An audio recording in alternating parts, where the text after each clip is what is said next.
আসসালামু আলাইকুম। আজকে আমি গরুর মাংস রান্না করে দেখাবো।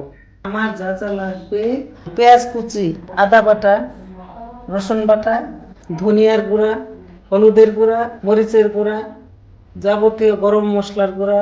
বিসমিল্লাহির রহমানির রহিম। পেঁয়াজ কুচি দিয়ে দিলাম। নতুন পেঁয়াজ তো তাই রসটা টেনে নে। একটু পরে সয়াবিন তেল দিব। পরিমাণ মতো তেল দিয়ে নিলাম।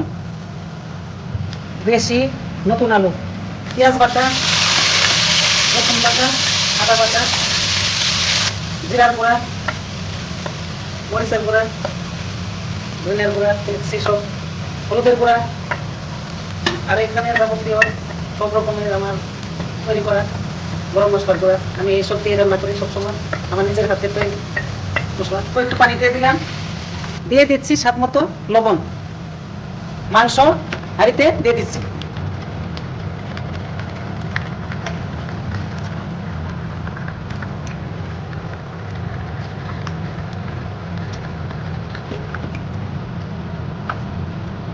মাংস কষানি হয়ে গেছে, এবার আলু দিয়ে দিলাম।